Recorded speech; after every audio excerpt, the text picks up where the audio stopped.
Bum, bum, ba, ba, bum, ba, ba, bum. Welcome to Dungeon Master Level 1, the podcast following a first-time DM and first-time players in their first Dungeons & Dragons campaign. I am your podcast host and first-time Dungeon Master, Merritt Smith. With me is my lifelong friend, Ted, one of the players, also new to Dungeons & Dragons for the most part. And so we're here again. We did it. Whether Back again, babe. whether you- This time, did things a little bit differently. That's right. We did not play D&D this week. Yep. So we just said, let's just record this podcast. We encountered the greatest, most powerful enemy a party of adventurers can experience, real life. And, That's right. and the holiday season. And happy holidays to Families. everyone. Families. Family is actually the greatest Obligations. enemy. Right. So you just took a trip, right? Did I?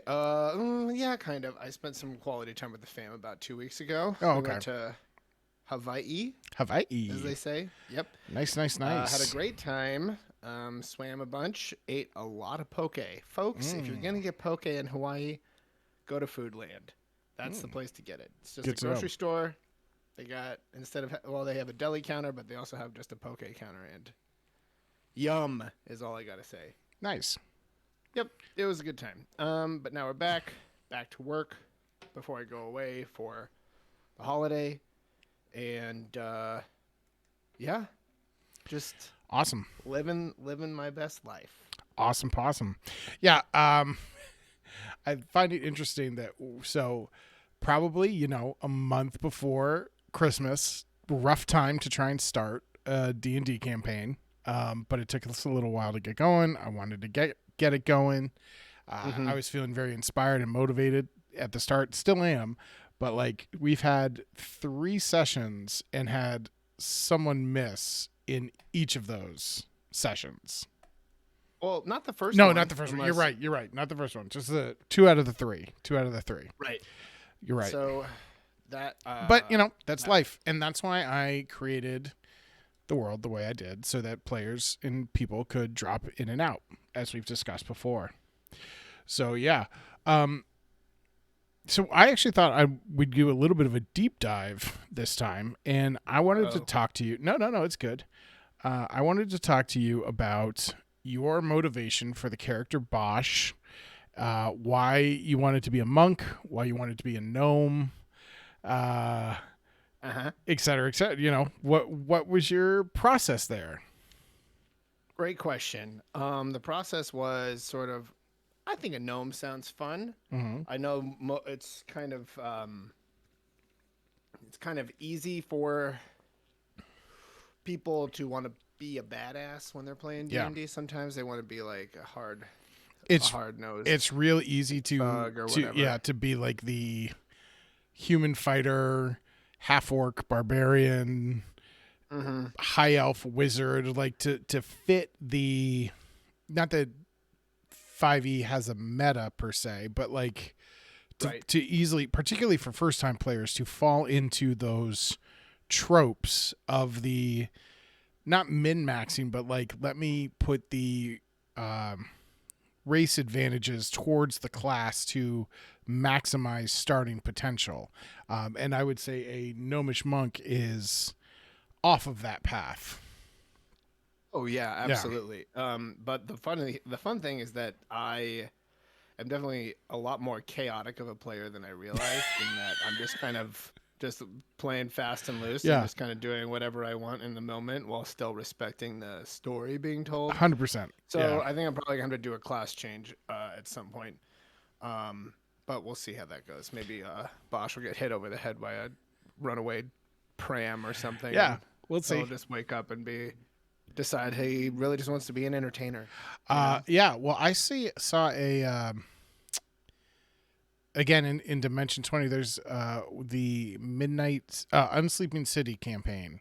Sorry, we're talking about Dimension 20, the College Humor adjacent show. Is that right? That is correct. Is that true? No, I'm sorry. I just No. want to make sure that for Yeah. our listeners who are like, what is that? Yeah.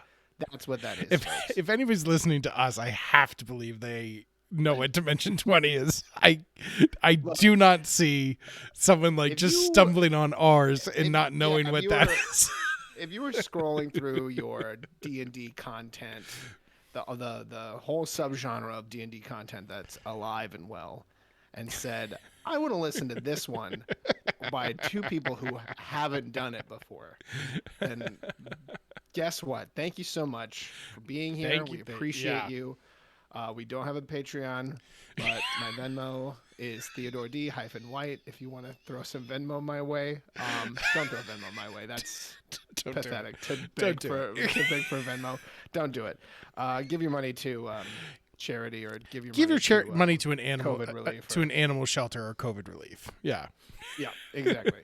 But anyway, if you said I want to listen to this one with awesome monochrome artwork, welcome, we're glad you're here. Anyways, they have a character who started as a monk and has taken a couple levels in Warlock, and that has been very interesting to see. And yeah, there's one thing about my character though that I really haven't gotten a chance to play around with too much is how he hates magic, right? We haven't really gotten to lead on this at all yet. Right.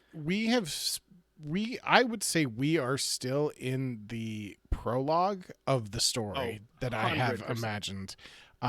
So there is lots of room going forwards for his prejudice towards magic. And I have some interesting conflicts set up for him for Bosch. Yeah. But yeah, so that's kind of where my thought process was for that. We'll see how it evolves. I'm really bummed we had to miss this week because I was looking forward to seeing the story break open. Yeah, it is unfortunate. But I think just with people's travels and obligations, I think it's actually Steve who's traveling this week, or he's still on travel, I believe. He's on a wagon train heading west. Yeah, folks. He's going down the old Oregon Trail for Christmas this year. So best wishes to Steve. Hope you brought enough lard. You know, have you ever seen the show where there's a couple of these where they like try to live historically? Like they set up. Why would you do this? Why would I divert? Why would I divert from the topic, or why would those people do it? This conversation is progressing naturally. That is not what I'm saying. The conversation is doing great, but I'm saying, why would you say, hey, you know what? I think it really sucked to be a blacksmith back in the year 1200. I'm just gonna try to live how they did. Yeah, well, no refrigeration. Yeah, no electricity. They've done ones that everything. They've done ones like Victorian house, et cetera, et cetera. They did one where it was like colonists in the U.S., like, you know, trying to establish a settlement and like build a homestead. And basically they were like, yeah, everybody would have died. They had to have the staff be like the Native Americans bringing food, because they were like, yeah, without the Native Americans bringing the food, everybody would have died. Yeah. That's the really sad part about colonizers back in, well, there's a lot of everything about it is terrible about colonizing. Yeah, but they showed up completely unprepared, thinking like, oh, okay, we own this now, and if it had not been for indigenous help, they would have been dead in 3 months. A completely foreign ecosystem with no agriculture that they knew could survive. Yeah, and they also brought a bunch of rats, and guess what? Smallpox, folks. So you're welcome. Here we are. What a great topic for a pre-holiday podcast. The holidays you celebrate are staunch in human misery. Actually, a lot of Christmas traditions are old pagan holidays. Yep. Mm-hmm. Yep. Turns out yep. Christians were like, hey, these pagan holidays are pretty sick. Why don't we just repurpose those for our own holiday? Mm-hmm. Hey, here's kind of a hold on. What I was going to say. I diverted, and we didn't even get to what I was trying to divert to. Right. What I was trying to say was, I feel like it'd be pretty cool to do a show like that History House, but have people try and do the Oregon Trail. Give them like a wagon and a team of oxen, and like they probably wouldn't make it. I mean, say they're leaving Chicago, they probably wouldn't make it to Indiana. No, or like I think the official start of the trail was probably St. Louis. Yeah. If I had to guess. Yeah. That sounds about right. Something like that. Somewhere in there, like some bigger city that was like, okay, this is where everybody stocks up and then heads west. Get going. Here's my only thought about that. If someone were to do that today, they would be without a specific fact of the trail, and I am basing this on absolutely nothing. So I'm not a historian. Don't quote me on any of this. But so many people were doing the trail, were going back and forth on the trail, that there was almost like a network of people who could like help each other out. You might get lucky if like some missionaries were coming by and you needed an axle or something, right? Yeah, you're right. You're not going to see anybody with a covered wagon. Yeah, and there's no support network. There are people who made a living, ferrying people across the Mississippi River, or like the other rivers that are in between the two that I should know, but I don't, because I don't know geography of rivers. Yeah. Welcome to Dungeon Master Level 1, your most historically confused D&D podcast. Welcome to Dungeon Master Level 1, the public school in the United States educated podcast for you, folks. Hey, I wanted to talk about something. Yeah. So, right before we started recording, okay, I saw on Steam the Banner Saga trilogy is on sale. Picked up the trilogy and some extra bonuses for about $15. Cool. Have you played Banner Saga? I have not.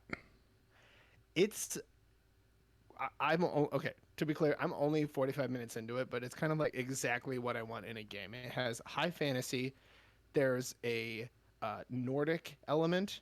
It opens with like a map of like a medieval town, of a medieval area, and a title crawl that's basically just like, the first sentence in this title crawl is, are you looking at your phone right now? Are you listening to what I'm saying? Dude, I am listening because I'm looking up Banner Saga. Okay, perfect. I was looking it up, and that is quite the deal. Yeah, dude. That's a huge deal. And here's the thing. So a couple of things. Okay, so first title crawl shows up. The first line on this title crawl, and I was like, okay, I'm in. Is just this: the gods are dead. Love it. And I'm like, I'm in. Let's go. And it's basically like heavily inspired by Norse mythology. Giants and humans live side by side, and the gods have been killed a long time ago. And they're kind of like, there's this tenuous relationship. And again, I'm only 45 minutes into it, but I'm already like, world building 101. Boom. Yeah. Show, don't tell. Here we are. Yeah, that's cool. And then you just dive in. And from what I've heard, choices you make in the first game will carry over to the second game, will carry over to the third game. So it is like this total branching storyline. You can play a completely different storyline across 3 games, apparently. I hope that is true. I have been burned by Mass Effect before. The Mass Effect series. Yeah. And I did type in, hey, does this carry over? And I did read something on Google that said, your choices will carry over, but I don't know how deeply those choices are affected. No, that sounds awesome. I just started playing it. Again, I have 46 minutes logged so far. I'm getting trounced by everybody because it is like a turn-based XCOM style strategy. But I am really enjoying it. Awesome. I just picked up Planet Zoo because it was cheap. I like zoo sim games, and it's something I can play with my kids. There you go. Because I'm keeping them away from shoot them in the face. I'm not doing those games with them yet. So this was like a fun little thing where he says yet. Well, they'll get there. Just stoke that anger long enough, and then really help them channel that. Let that good stoic Irish rage build up in them first. There it is. Yes. Okay, no, but that way this game. That way, they can Planet Zoo. Yeah, Planet Zoo. They can it's a little zoo sim that you pick what animals where to put. You buy and sell animals, which is kind of like Grimm. They say it's adopt and like with an adoption fee, I think. But you have to treat your animals well, or else you get bad zoo grades or whatever they call it. Okay, let's see. Yeah, Planet Zoo. Okay, yeah, this looks nice. Yeah. This is probably the choppiest trailer I've ever seen, but it's probably because my bandwidth is not Probably because you're like, yeah, doing a video call and such and such. trying to start mining some crypto on the Wi-Fi. Nice. That's not what I'm doing. Crypto's killing our planet. Oh my God, are we gonna start talking about crypto No. now? Let's No, not. absolutely not. I do not. Welcome to Dungeon Master Level 1, the podcast where if we don't play a game, we just talk about whatever we like. All right, buckle up. so let's get back. Wait, Let's get back to the that game. he's missing this episode. He's probably listening to this right now, and he's like, "I'm glad I didn't." I am. This was a good. What a mistake that would have been. This is a good time not to be in this episode. Let's Hey, right? What do you think about Dogecoin? Gosh, all right, back to the game. Yeah, okay. We were talking about Bosch. You went off the path with. Oh, so you think you were gonna thinking about multi-class with him? Now, I did do a little bit of research onto this. Multi-classing for the monk can be difficult, apparently. Okay. Not saying we can't do it, but I think you just have to. Also, because like we're not doing like a real combat heavy type game where you have to be max to win, like to survive. Right. Like, and I want to reward creativity. So, and I think like monk, particularly for how you've been playing Bosch, like a monk bard would work really well. Yeah. Well, he also doesn't have to be a full bard. Right. You can just be a monk who likes to. Oh, hold on a second. Bear with me Oh, one moment. I have to fire off a text message right now. All right. Are you going to read it to us? Yeah. So sorry. Turns out the sweatpants were delivered just now. Do you mind going to check? I love you. That's the literal text. You're not going to screen cap and send that to you, and you can post it to socials for the podcast. That is a text sent to my beautiful partner Nadia saying, "Hey, remember those Uniqlo sweatpants I was waiting for all day? Well, guess what just got delivered, babe? New rule. Somebody got too fat for his last sweatpants, and now he's getting some new ones." New rule for DML1. Anytime you send a text, you have to read out what it is. All right, I'm going to read this other one. Oh, my God. I can't believe I have to record this piece of shit podcast again. This is the worst. What am I doing in my life? The things we do for friends. I don't even know why I'm friends with that guy. Actually, send that text message to Merritt Smith. Send it to me. Just open hostility. Just like, this is the worst thing I've ever done with my life. Anyway, all right. What the hell are we even talking about? Talked about Banner Saga. We talked about Planet Zoo. Planet Zoo. We were talking about the game. Oh, so I guess where do you?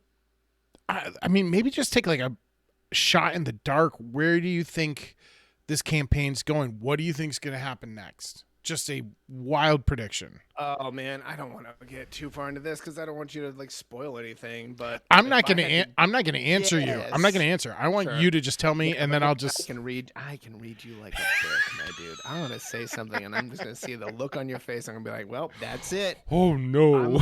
I'm like a bloodhound. Your eyes are going to go wide like dinner plates, and you're going to be like, no, that's not it.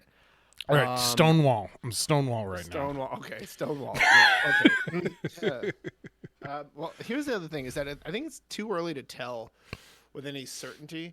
But if I had to guess, I would say something's up with the king. Either he's under a mind spell, or something's going on where he has a sort of like the Rohan's liege lord. And oh yeah, sure. Yep. He was like under the influence of Saruman. Sure. Something like that. That's just a guess. Seems like he's definitely a shell of his former self.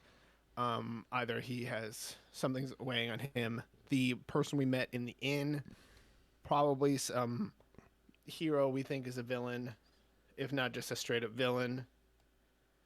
And these warp storms are probably something to do with some deeper world-ending big bad cataclysm that we're probably working towards once we get to a higher level.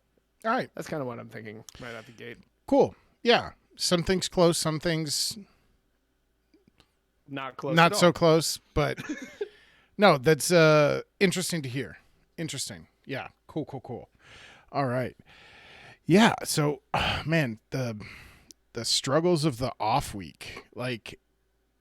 What are you talking about? Oh yeah. I mean, of like not having a session this week. I know you sent a message to us and you were just like, hey, it's really important that we're all there this week. And then it was like, okay, it's not happening this week. And I was like, dang, I was really looking forward to that. Are we gonna be able to do next week, or is that not a thing? I think so. I haven't had anybody say they're. I'm just checking my texts from everybody. I haven't had anybody say that they're not going to. Is that Tuesday next week? Yeah, Tuesday next week. Is that hard for you? I mean, I can talk about moving it too. Like that's not a. We can move it to Wednesday next week. Yeah. Wednesday next week. Well, it gets into the holiday thing. Everybody's super busy. We're gonna drop a tweet on the podcast link. What if you think we should do Tuesday or Wednesday night next week? Just go ahead and vote in that poll. You know what I did? I actually put a poll up for the last episode that said, "Is anybody listening? Yes and no."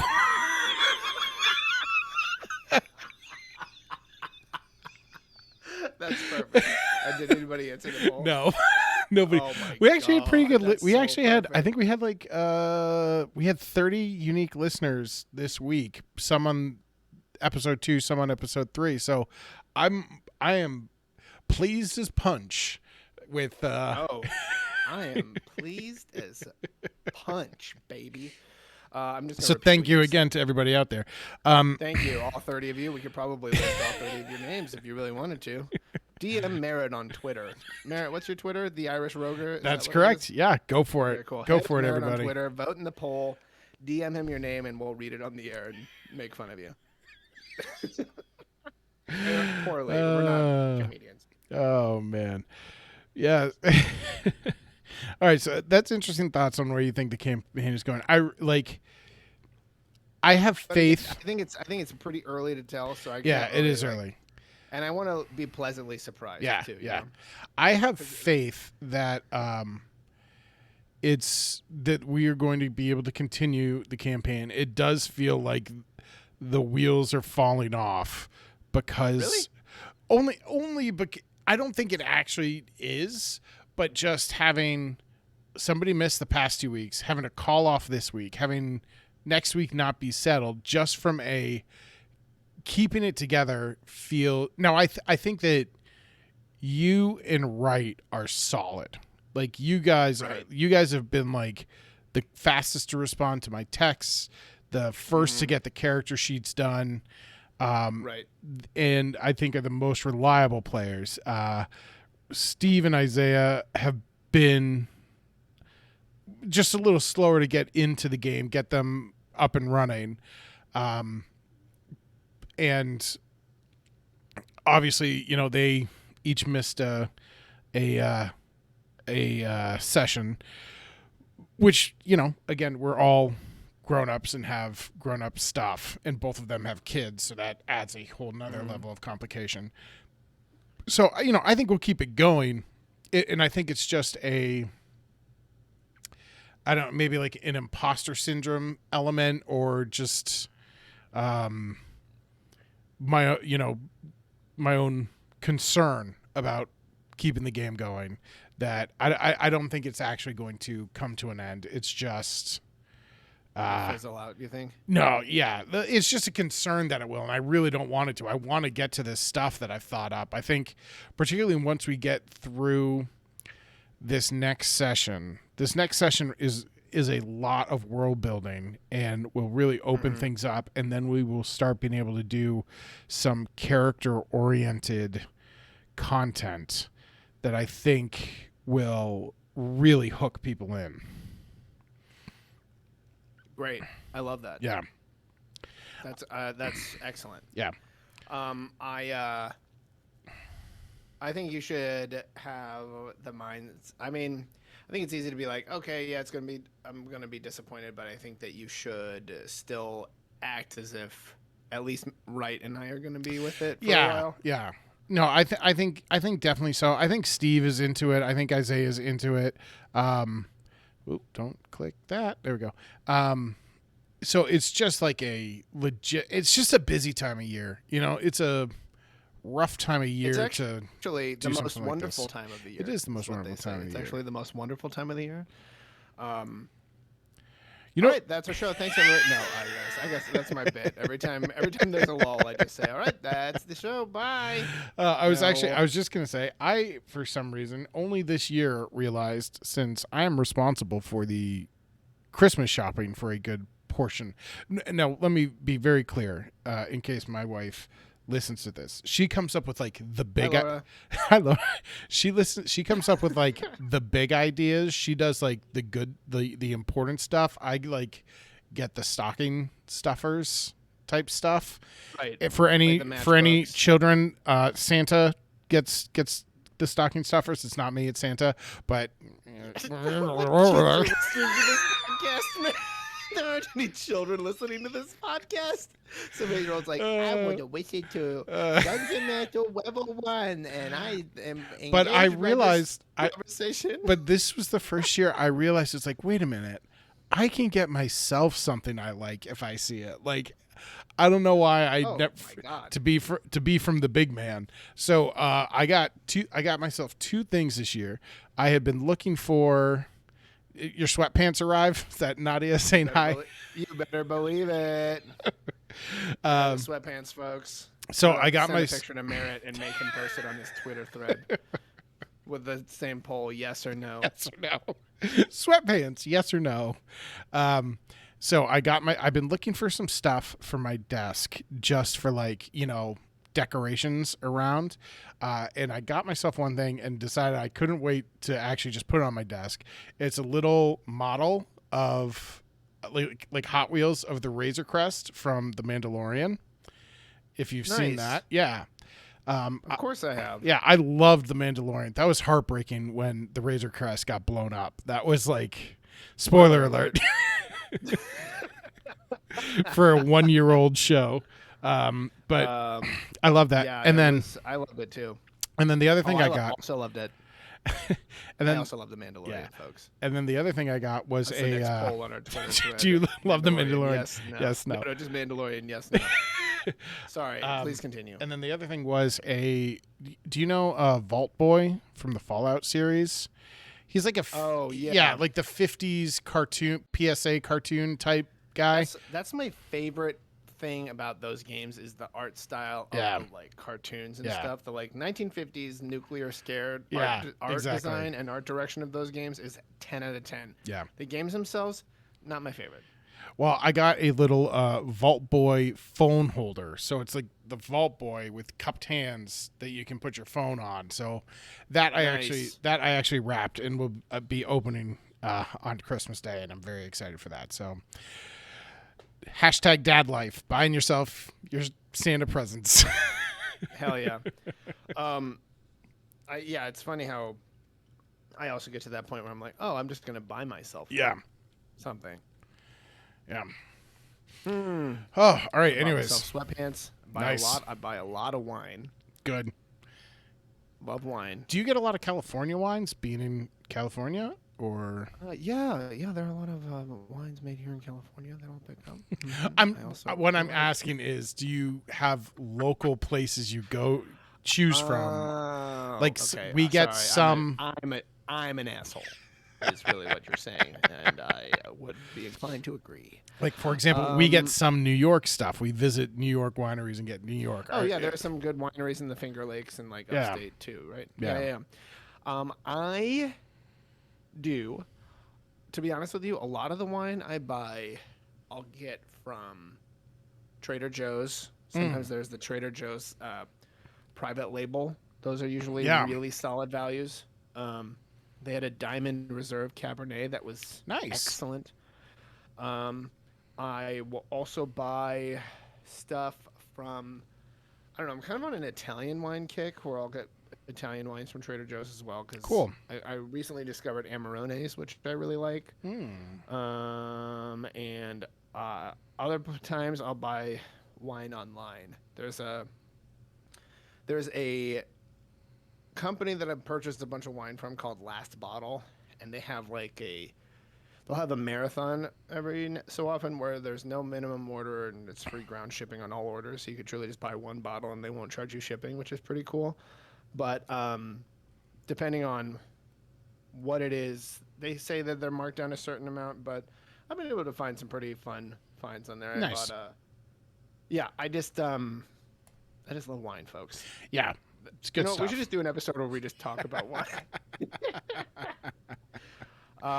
Good I'm stuff. actually drinking wine right now. Yeah, I am not. I had a beer, and that's probably going to be it for me tonight. I got some rapping to do. He's got a beatbox set up. After we rap, he's going to... that's the worst joke I've ever said. I gave up halfway through. He's got some beats. Sucks. Oh, whatever.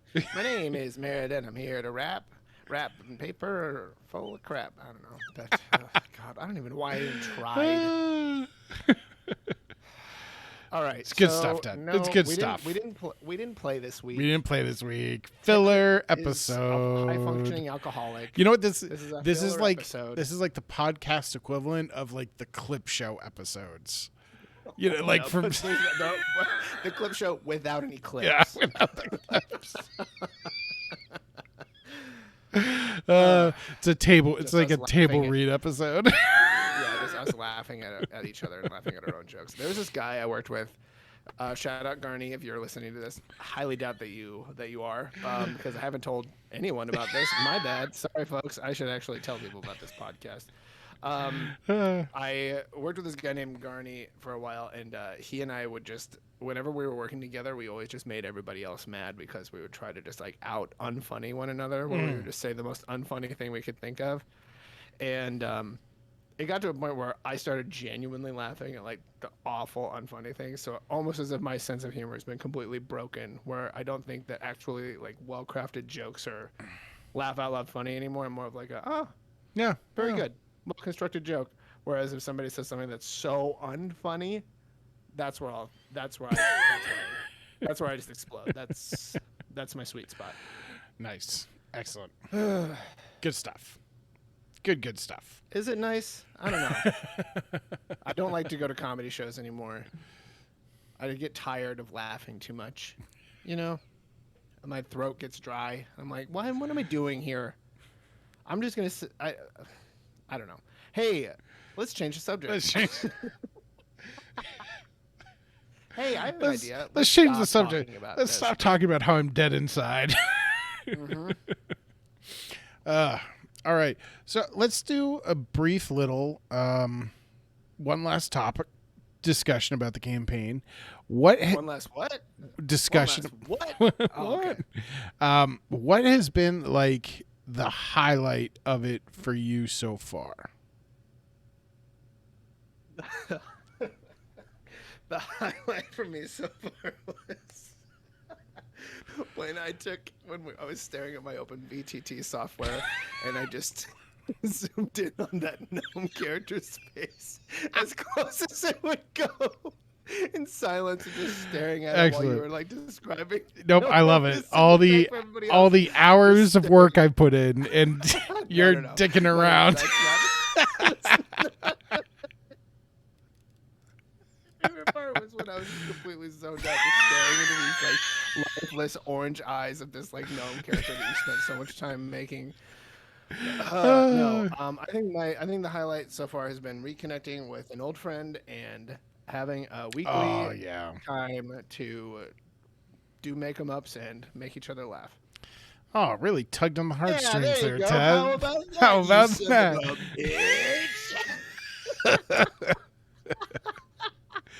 Oh, fantastic! Excellent. All right, excellent. everyone, that's our show. You know, Goodbye. I would say it's really been the same. It's been getting together with friends and chatting and the social interaction, and it's been a blast. And I look forward to it every week. I look forward to doing this podcast every week, and I'm also loving the creative output of thinking up these scenarios and doing all that sort of stuff. It's a great writing exercise. Yeah. It's a great creative world building exercise too. Yeah. That's something that you know what you might discover that you have a deep passion for it, and then who knows, maybe you will write a short story that inspires a generation to rise up against their I think that might be capitalist overlords and eat the rich. I think that might be the best point about it being a great creative writing thing, because I've really had to think through how to create realistic scenarios and character motivations and why the heroes would need to go adventuring, try and find and close plot loopholes. Like in the first, it was the first episode. No, it was the second episode, because you were talking to the king. I was like, oh, I'm going to need a reason why the king can't just send his own people to go find this key. Right. Because one of them easily could ask, and you did, which I was glad you asked, and I was glad that I had a reason set up, ready to go for that. It's a storytelling exercise where the characters that have been created, half of them are sentient beings who will want to test the boundaries that you've created and also contribute to the narrative almost. Right. I read this really good Reddit post that I follow, the D&D subreddit, which is fun. I would recommend it because sometimes DMs will go in there and lament about the jerks they have playing in their campaign, or some other the inverse of that. Some players will lament about the jerk DMs that they have and all that stuff. But somebody posted something really interesting. Hold on. Excuse me. Edit that out, please. Edit that out. Not going to. Please. Nope. Okay. All right. Fair enough. You're like, no, I just export this. That's exactly what I do. Hey, you know what? That's fine. You know what? We don't have a budget. We ain't fancy down here. We ain't fancy down here. Down the mass and level won't. Anyway, I don't know what that accent was. it just kept getting higher and higher. My neighbors are like, "What is happening over there?" It sounds hilarious. I got to subscribe to that podcast, is what they're saying. Anyway, the Dungeon Master was lamenting about how he had a campaign where everybody was a necromancer, and so he was like, "Okay, here's a quest for you," thinking that there'd be a redemption arc, but no, all 5 of them just resolved that. No, we're just going to enslave humanity. We're going to murder them all and enslave humanity together. We're a bunch of cultists. We're going to murder everyone. We're going to raise dead, and we're going to enslave humanity. And he was lamenting about it, but then by the end he was just like, actually, I'm kind of glad that it's going in this direction. It's forcing me to come up with creative solutions to really challenge them. I'm not going to feel bad if I kill all of them. That creates a really interesting idea, because then you write this campaign thinking they're going to be heroes. They drop themselves into the role of the villain, and then you get to, as the DM, come up with the world's response to this evil force, and how does the world unite to fight against them? And then you can not feel bad about killing the whole party, but then if they win, they get to be victorious and enslave the world. Yeah, exactly. That's a neat idea. You can also play with demons in the astral plane and stuff like that. People being like, hey, wait a minute, where's all this? Some god of death being like, hey, how dare you? They can just literally go kill death or something, which would be wild. Some world-ending game, reality-breaking situation. That's the kind of level of D&D that I am really interested in. And it's kind of how far can we push this? Yeah. I was going to say something else. I remember what it was. I'll tell you right now. I'm also reading a fascinating book. Do you ever read Neil Stevenson? I don't think so.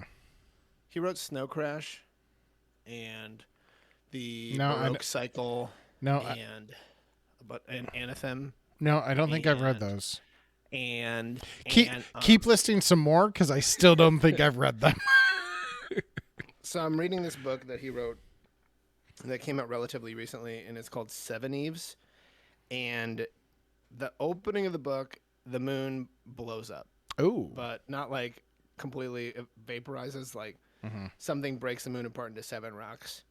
And it's all about how humanity has to survive when Earth becomes uninhabitable in 2 years. They have like a 2-year ticking clock. Oh, And interesting. yeah, but that's just the first half of the book. Apparently, the second half gets real wild and real high concept sci-fi, but I'm really enjoying it. Is what I'm saying. I like reading a lot of historical fiction. Okay. That's kind of one of my go-tos. Did you ever read this isn't historical fiction, but did you ever read The Power Broker about Robert Moses? Nope.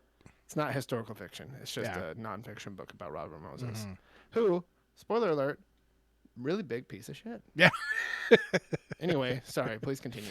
No, but like I read the series on Master and Commander. That the book that movie was based off of. That's a great series by an author named Patrick O'Brien. 22 books. He died writing the last one, so it's a ton of books. And then I've read the Richard Sharp series, which is an author named Bernard Cornwell that follows a rifleman in the Napoleonic Wars in the English Army. And that's a great series. I want to just circle back real quick to Master and Commander. I have a very vivid memory of seeing that movie in the theater with my dad and my brother, and we were the only 3 people in the theater who liked it. Everybody else was like, no, that's not true. My friend Brandy came and saw it with us. The 4 of us liked it. Everybody else was like, what is happening? We don't like this. I rewatched that movie. It's still great. It is an amazing film. And here's what I'll say. I watched somebody's YouTube video on this, praising it, saying it has aged. Yeah. Video. And I, at the time, thought that it should have won Best Picture over Return of the King. Return of the King is great, but here's what I think happened. I think the Academy did not give it to The Lord of the Rings for the first one, which I think is the best of the 3 films. Right. Agreed. The second one, maybe. I think The Return of the King is the weakest of the 3 films. Yeah, Fellowship of the Ring is the best. Fellowship, I think, is probably the best. Two Towers is also amazing. But I think that they didn't give it to either of those 2. And then the third one came, and they were like, oh, well, we have to give it to The Lord of the Rings this time. But I think Master and Commander is a better movie. I think if you watch the 2 side by side, take away the fandom of Lord of the Rings. At the same time, put them on at the same time, side by side, next to one another. At the end of the movie, you'll see that Master and Commander is a longer film and also better. But I think Master and Commander is a better film and was overshadowed that year. Here's what I have to say to that is that I think that what happened is that, yes, I would agree with that. There's a lot of I'm not going to talk like a Hollywood insider because I'm not. But what I will say is that there is so much money that the studios throw at those award shows.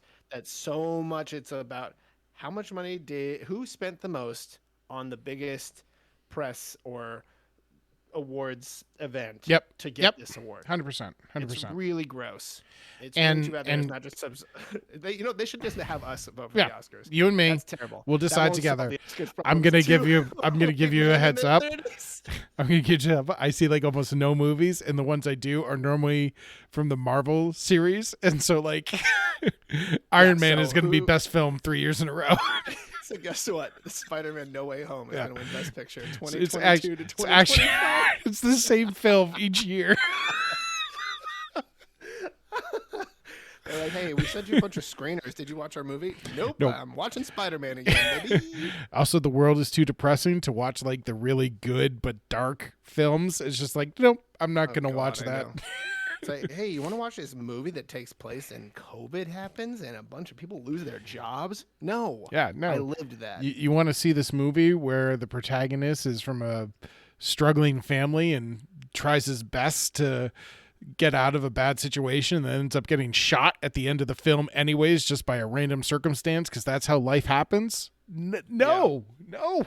Hey, do you know how everybody is talking about like racial equality and defunding the police? Did you want to watch a movie about a bunch of black people getting harassed by the cops and then one of them dies at the end? Oh, actually, sorry, they all die at the end? No, I don't want to watch that movie. Those films should be made. They deserve to be made. They deserve to be given all the attention.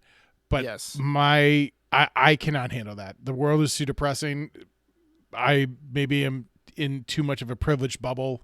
I almost certainly am. Certainly am. We certainly are in a privileged channel on Discord. But I get too depressed. I get too depressed from the news to spend my precious free time getting more depressed by that. So I choose to watch popcorn superhero movies. I won't even watch like the dark superhero movies. Really? Yeah. Like what? I don't know. What like do you consider a dark superhero movie? I don't know.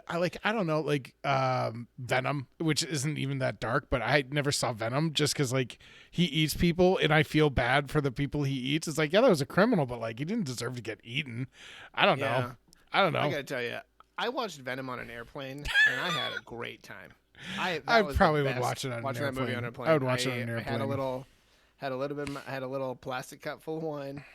Put that movie on. All right. So maybe not like the dark superhero movies, but like the dark action movies where it's like clear the hero's going to die at the end. You know, things like that. It's like, you know, it's like, I'm sure it's a really good film. I choose to view my fiction where the heroes win and the bad guys lose, because too often in real life, heroes don't win and bad guys do.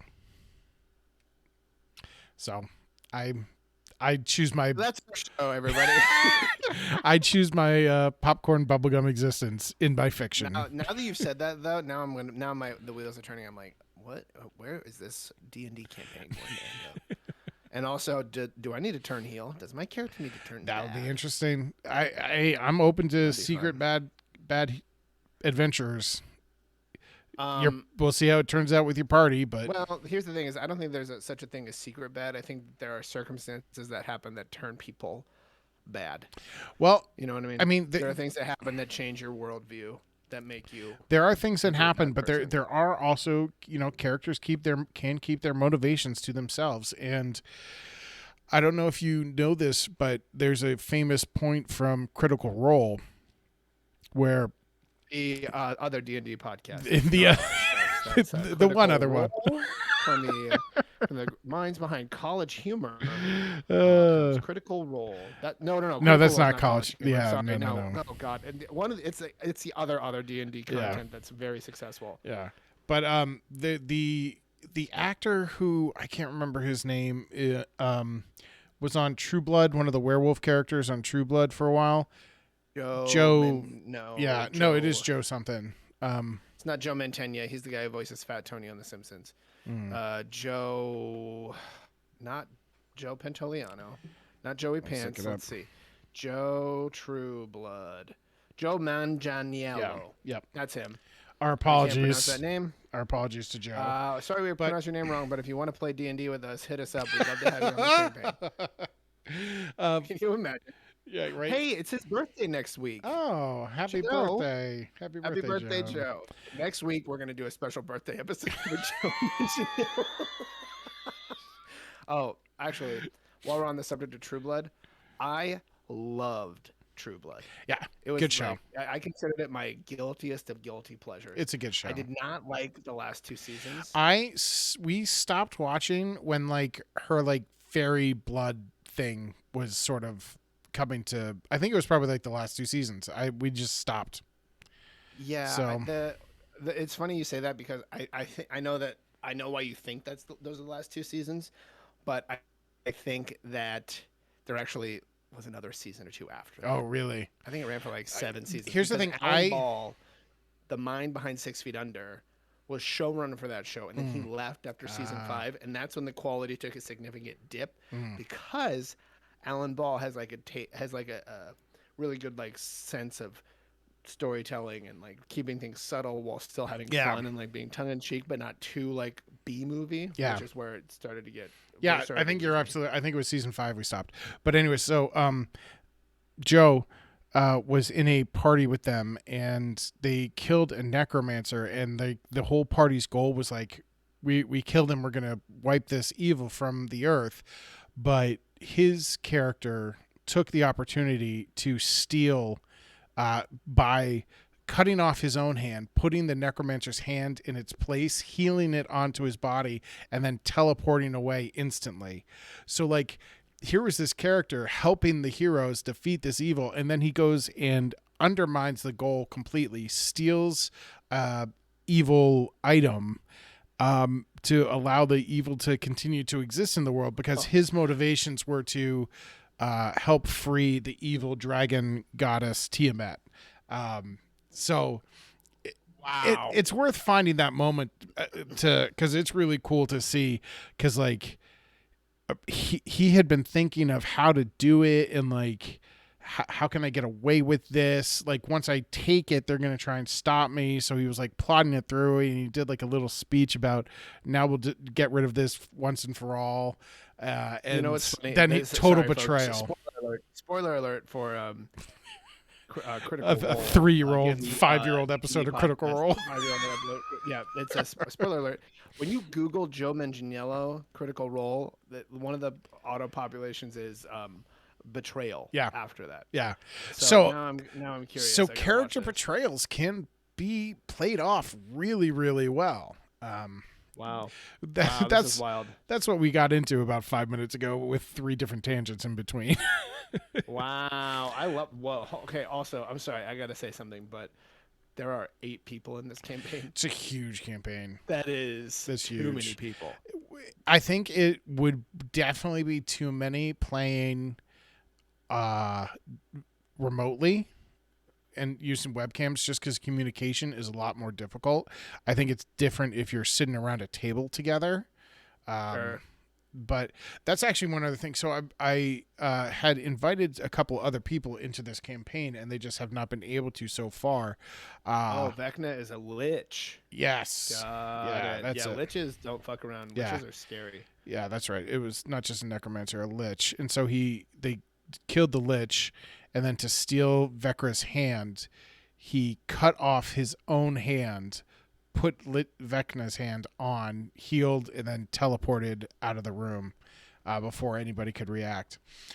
Wow. Yeah, but party size, there are a couple of the people I've extended invitations to, one of whom has gotten his character sheet done and is working to get up, and his wife may be joining. And I think that would be really awesome, but would put us at a party size of 6, which I think is about as big as we could handle for a remote thing.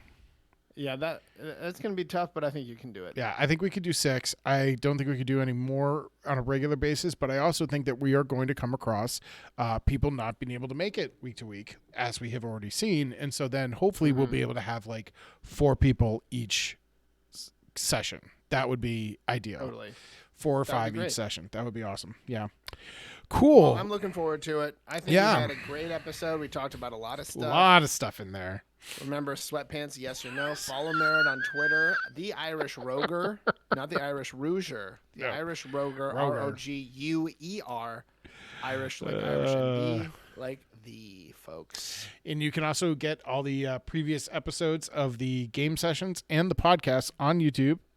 Also, the Irish Roger. Thank you so much for everyone for listening and sticking along with us for this.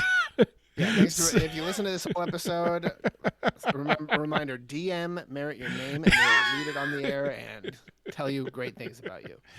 All right. And we'll catch you all again soon. Thanks, everybody. Bye. I'm Ted White. And your Dungeon Master Merritt. Bye. And that's Merritt. Smith. I'm Ted White. I'm here too. Bye.